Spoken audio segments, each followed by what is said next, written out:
This video is sponsored by PotownStore.com, the place for all your Pokemon TCG online needs. They have code cards from a huge variety of sets, so definitely check it out, PotownStore.com. Also, if you use the coupon code ZapdosTCG, you get 5% of your next order. How cool is that?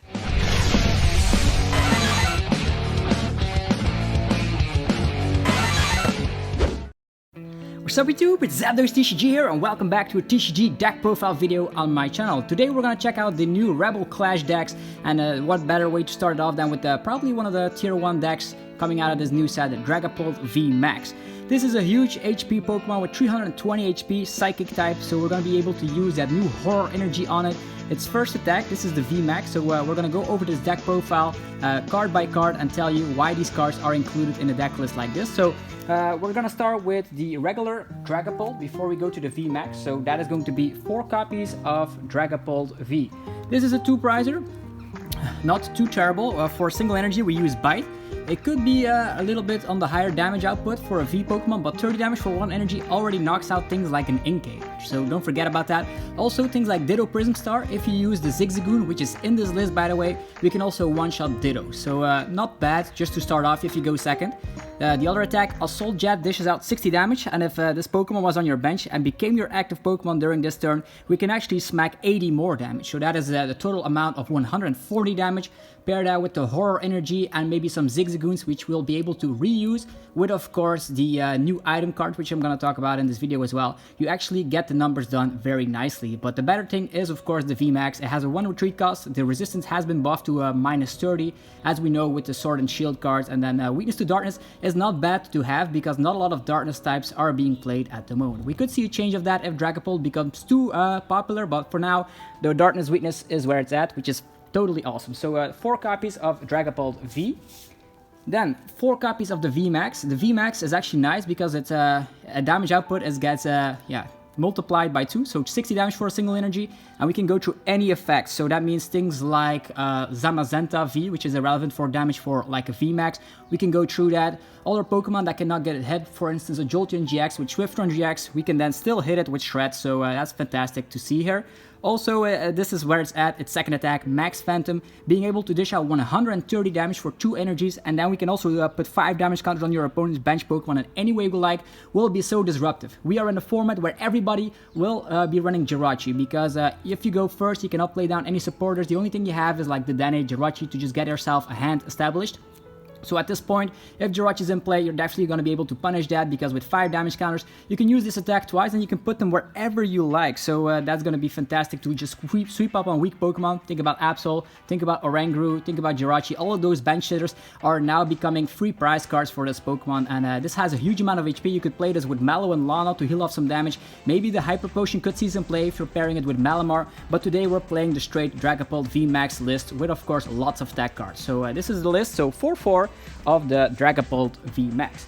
Up next, I was talking about Jirachi, so we are also going to be running 3 copies of Jirachi of our own. So if we start with it, we can rely on Stellar Wish, looking at the top 5 cards of our deck and selecting a trainer card. That could be a supporter of the turn, that could be one of our fantastic item cards, whatever you want, you can select it with Jirachi. It also helps out because if Dragapult V Max gets destroyed by a specific amount of reason, the opponent one-shots it, we can always promote Jirachi to effectively get some cards from the deck. So very nice Jirachi. I suggest running this in almost every list because you're definitely going to need it, definitely against decks that run a lot of Reset Stamp or Marnie. Jirachi saves the day. Now to a lot of one-offs in this deck. There's a lot of one-offs because we have, of course, the new item card where Scoop Up Net, which I'm going to talk about later in this video. So the first up is Zigzagoon. This Zigzagoon, Galarian Zigzagoon, is able to put 1 damage counter on your opponent's Pokemon wherever you want. So if you bench this, you can use this ability. There's a lot of coming into play abilities which we're going to be able to reuse thanks to Scoop Up Net, and this is going to be fantastic. Putting 1 damage counter, as mentioned,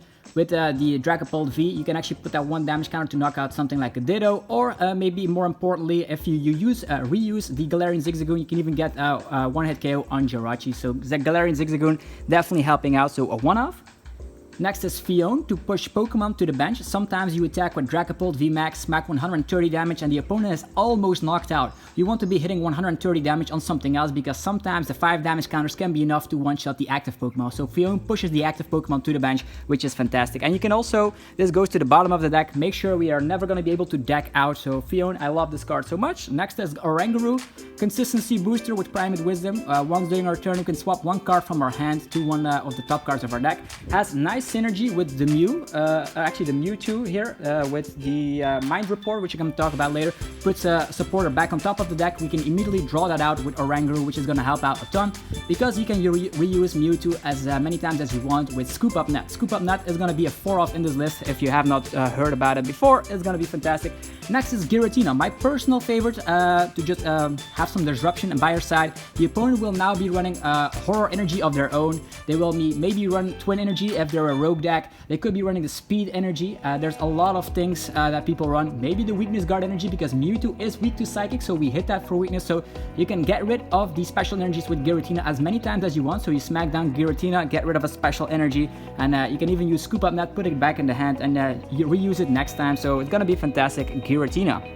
Next up, Mewtwo and Mew are both in here. However ironic, it's not the tag team, but this is protecting our bench, but also with Psy Power, we can actually put 3 damage counter on the opponent's Pokemon, which helps out, of course, with the Dragapult V Max. Putting damage counters around is fantastic. So Mew is good, protecting the bench while also having the damage counters around. You could think like, I could play this with Spell Tag, where that's where you're wrong. If you let your Dragapult V Max get destroyed 2 times, the game's over. So you're not gonna get so much use out of Spell Tags. So I do recommend running the Scoop Up Net and a lot of these Pokemon that come into play abilities, like this one. Mewtwo with the Mind Report, when we bench this, we can put a supporter card from the discard pile on top of the deck. We also have a new V Pokemon that does that and puts it into the hand, but this is better because we run Scoop Up Net, so we can reuse it multiple times when we need it. Also searchable with Treasure, by the way. All these cards below are searchable with Treasure, so that's fantastic. Next up is going to be 1 copy of the Marsh Shadow. This is going to be our way to get rid of stadium cards. We don't run any stadium cards of our own, so we are going to be using the Marsh Shadow to use the resetting hole. It gets discarded afterwards, but we can get rid of powerful stadiums like Heat Factory, for instance, Thunder Mountain. We want to find a way to get rid of those stadium cards, so that's that. So these are all the one-offs.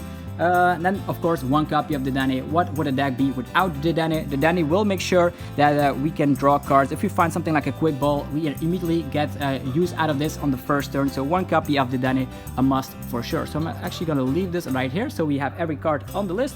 Next up, we're going to talk about the item cards. We're going to be running 4 copies of Quick Ball. Of course, this is in every deck as of late. Thanks to the Sword and Shield meta, we're able to use Quick Ball and find a basic Pokemon immediately from the deck. 4 copies is a recommendation because we want to find Dragapult V as early as possible, and that's going to help out a lot. Also, finding our way to our Dedenne or Jirachi or maybe one of our tech cards is fantastic. Next is going to be 4 copies of Mysterious Treasure, being able to find Psychic types. This is going to be able to find our V Max, because Quick Ball only finds basic Pokemon and the Treasure finds every Psychic type or Dragon type. We're not running any Dragon types, but this is going to be sufficient as ball search. Next up, some switch cards. I recommend at least 3, because that way you have use of your Jirachi. That means if the opponent tries to do something funny and reset stamp you to a low hand size, you can find your switch, use Jirachi, find a supporter, and you're back rolling again. This is also nice because sometimes you start with those tech Pokemon in the active position which you don't want. Switch can get them out of the active position easily. Next is 1 copy of the reset stamp. This helps out to regain games. Definitely if Dragapult V Max is in the active position, you stamp the opponent to like 1 card, and afterwards, if they're not able to respond to your Dragapult V Max, you put so much pressure and damage counters on the opponent's side of the field that you're most likely to be able to get those last few prize cards. Then the personal favorite card here is Scoop Up Net. This is going to be able to get a Pokemon back into your hand unless it's a V or a GX, so you cannot get your Dedenne back or your Dragapult V Max, otherwise this card will be broken. But it's already broken enough in my opinion, because you can smack down Galarian Zigzagoon, put a damage counter around, use Scoop Up Net, smacking it down again, so you can actually get reuse of all of these coming into play abilities like Giratina, Zigzagoon, Mewtwo, etc. So a very nice card indeed. It also helps out, let's say you're in a mirror match, the opponent uses a Dragapult V Max, they put a lot of damage counters around, while you can just heal off all the damage instantly by picking up that Pokemon. Let's say they put 5 damage counter on Jirachi, Jirachi is almost knocked out, you say like, Not gonna happen. We're gonna smack down, scoop up that, and put it back in the hand so we're healed up completely once again. You have to discard all cards attached to it, but all of these coming into play abilities Pokemon probably don't have energies attached to them, otherwise something's going terribly wrong, so that's that. Also, how do we get more damage counters in play? Because 130 damage does not seem to be the best number in the world. That's where the Giant Bomb comes into play. If the opponent smacks 180 damage or more, they get smacked with 10 damage counters on themselves. So they will have to think about trying to two-shot Dragapult, because if they smack for 180 damage or more, they get 10 damage counter on them. And that's gonna help out with our damage output. We immediately gonna put so much pressure with Giant Bombs that the opponent has to play around it. Maybe they're playing Boss's Orders, they could be playing that, but they will have to use their supporter for the turn. Lots of these decks will now cut out all their custom catchers or Pokemon catchers, and they will rely on Boss's Orders. So this is gonna be a very powerful card. Either way, they attack into us with the damage output, or they attack with a weak amount of damage, which is also as good for us. Then 2 copies of the Skateboard, so some more tool cards popping around here. This is just helping out Jirachi getting out of the active position. Could also help Phione out, Mew out, Marshadow, Zigzagoon, anything that has a 1 retreat cost. Funny enough, the Dragapult V also has a 1 retreat cost, so you can also get that out of the active position. If you want to have something in the active position, you can immediately do that with the Skateboard. You can also retreat if you're asleep and paralyzed, which could be relevant in certain scenarios. Then for the supporters, 4 copies of the Research. Very self-explanatory. Discarding your hand, drawing 7 cards is the most powerful supporter in the format right now. We also have Marnie. This is gonna give the disruption effect. It's also great in this list. I recommend 4 copies because putting the opponent to a low hand size while spreading a ton of damage counters around is very scary for the opponent if they are not finding a way to respond. So do recommend 4 of that. Then for Gusting, we have 2 Boss's Orders. I think this is gonna be a staple moving forward in almost every deck, maybe 2 copies. If you're playing like me with the Mewtwo, you only need 2 because you can scoop up net and even use Mewtwo, so you technically have 4 of them, if not more. Same goes for the one-off Yell Grunt. You can reuse this supporter if you rely on Mewtwo. So in a combination, you use Yell Grunt, you use something like Giratina, that if they have a special energy and out of nowhere the opponent will have like 0 energies. Definitely in a mirror match, if they have horror energy and a physical energy, you use Team Yell Grunt in combination with Giratina, and out of nowhere they have 0 energies and you can go respond very aggressively in the mirror. So 1 copy of that, very nice. And then finishing off the list, we have some energies. We have 4 copies of the Horror Energy. This is a busted energy for psychic types. This will mean that if it's equipped to a psychic type and they hit into us, they receive 2 damage counters. Pair that with the Giant Bomb, pair that with the Phantom Attack of the Dragapult V Max, and there's going to be damage counters flying all over the board, so very busted. 4 copies of that. We're not running a small Malamar list, so we're kind of vulnerable against things like Giratina, but on the other hand, we have Giratina of our own, so it's gonna be a 50-50. If you are heavily relying on special energies, you might get punished at a specific point in the game because Dragapult does need 2 energies, but you can also attack with 1 energy on the Dragapult using Bite for 30 damage, or maybe using Side Power of the Mew to set up some KOs. It all depends, but 4 copies of that is definitely a busted thing in this list. And then to finish off the list, 5 physical copies of the basic Psychic Energy. So yeah, that's it. The first deck profile video on my channel of the Rebel Clash set decks. If you are interested to see more, definitely subscribe. If you enjoyed this video, be sure to demolish the like button. As always, helps out the channel tremendously. And if you have any tips or tricks, or maybe something you would cut or include in this list, definitely put it down below. Anyhow, have a fantastic rest of your day. Stay safe, guys, and I'll see you guys in the next video. Peace out.